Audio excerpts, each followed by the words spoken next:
আওয়ামী লীগ যখন তার জন্মের ৭৫ বছর পালন করছে দুর্ভাগ্যজনক ভাবে, তখন আওয়ামী লীগ বাংলাদেশের ভোটের অধিকার, আমাদের বিশ্বাসযোগ্য নির্বাচন, গণতন্ত্রের বিরুদ্ধে বাস্তবে আওয়ামী লীগ অবস্থান গ্রহণ করেছে। যে দল একসময় মানুষের ভোটের অধিকার, গণতান্ত্রিক অধিকারের জন্য রাজপন্থী ছিল, যারা লড়াই সংগ্রাম করেছেন, আজকে বিশেষ করে গত ১৫ বছর বাস্তবে এখন আওয়ামী লীগ বাংলাদেশে বাস্তবে তারা মানুষের এই অবাধ বিশ্বাসযোগ্য নির্বাচনের বিরুদ্ধে, ভোটের অধিকারের বিরুদ্ধে, গণতন্ত্রের বিরুদ্ধে তারা যে পুরো দেশকে তারা ভয়াবহ বিপর্যয়ের দিকে আজকে তারা নিক্ষেপ করেছেন। বাংলাদেশে একটা গভীর রাজনৈতিক দুর্যোগের মুখোমুখি। সেই দুর্যোগের একটা নমুনা ইতিমধ্যে আপনারা জানেন। সরকার নিজেরাই সাক্ষ্য দিচ্ছে, দেশের মানুষের ভোটে তারা ক্ষমতায় আসেননি। ভারতের সাহায্যের কারণের জন্য তারা ৭ই জানুয়ারি গ্রামে নির্বাচন করে আবার তারা সরকার গঠন করতে পেরেছেন। কিন্তু ভারতের সমস্ত ভালো কোনো খবর আসছে না। শুনেছেন ৪ জুন ভারতে যে নির্বাচন হয়েছে, সেই নির্বাচনের ফলাফল নরেন্দ্র মোদীর হিন্দুত্ববাদী যে রাজনীতি, রাম রাজত্ব প্রতিষ্ঠার রাজনীতি, সেখানে মানুষ গ্রহণ করে। ভারতের সংবিধানে বহুত্ববাদী কাঠামো পরিবর্তনের তাদের যে নীলনকশা ছিল, মানুষ সেটাকে গ্রহণ করে এবং তার জনহিন্দুত্ববাদী মুসলমান নির্দেশে উগ্র সাম্প্রদায়িক বিভাজনের যে রাজনীতি, ভারতের মানুষ সেটাকে তারা প্রত্যাখ্যান করেছে। বাস্তবে দুটো তিনটে দলের সমর্থনের উপরে নরেন্দ্র মোদীর রাজনীতির ভাগ্যটা এখন চলছে।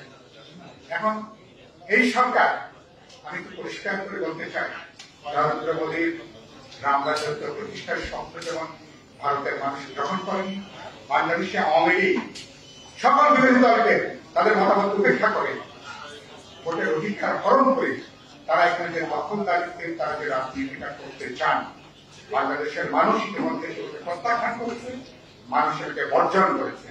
৭ই জানুয়ারি বিরোধী দলগুলোর ডাকে নির্বাচন প্রত্যাখ্যান এবং বর্জনের মধ্য দিয়ে মানুষের সরকার তাদের বিরুদ্ধে মানুষ যেটা গণ অনাস্থা জানিয়েছে, বিরোধী দলের কাজ হচ্ছে সেই গণ অনাস্থাকে রাজনৈতিক কর্মসূচি দিয়ে সেই মানুষের গণ অনাস্থার বহিঃপ্রকাশ করানো।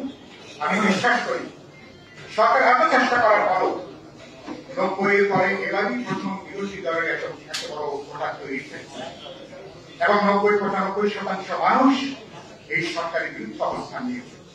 যারা গ্রামীণ নির্বাচনে অংশ নিয়েছেন তারা পর্যন্ত সাক্ষ্য দিচ্ছেন, জাতীয় পার্টি সাক্ষ্য দিচ্ছে ৭ই জানুয়ারি কোন নির্বাচন হয়নি। তার অর্থ কি?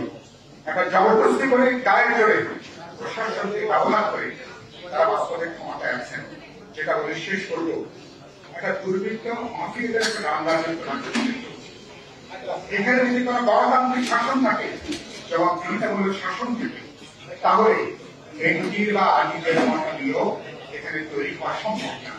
এখানে সালমান রহমান অথবা এস আলমদের মতো ৯০ ইস্ট ইন্ডিয়া কোম্পানির মতো ১০-১৫-২০টা পরিবার যেভাবে দেশ তাদের অর্থনৈতিক কাজকে বিক্রি করে ফেলেছে, তাহলে সেই ব্যবস্থা কায়েম করা যায় না।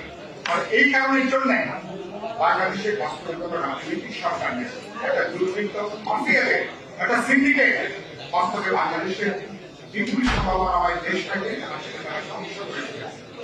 আমি যেটা বলে শেষ করি, এর বিরুদ্ধে আমাদের যে গণঅভ্যুত্থান গড়ে উঠেছে, সেই গণঅভ্যুত্থানকে রাজপথে কর্মসূচি আকারে আগামী দিনে আমরা আমাদের সমস্যাটা বাড়াবো, আমাদের বোঝাপড়া বাড়াবো, ৩১ দফা আমাদের আসনীয় রয়েছে।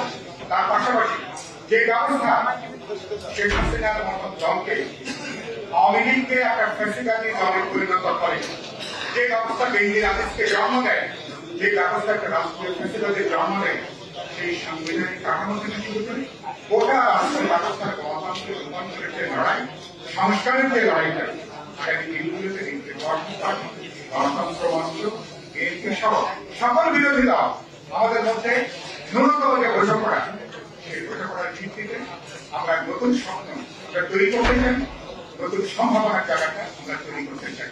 সেই লড়াই আমরা আগামী দিনগুলোতে আমরা আরো সংহতি, আরো বোঝাপড়া বাড়িয়ে আমরা দেশকে রক্ষা করবো, জনগণকে রক্ষা করবো, আর হচ্ছে গণতন্ত্রের ভবিষ্যৎকে রক্ষা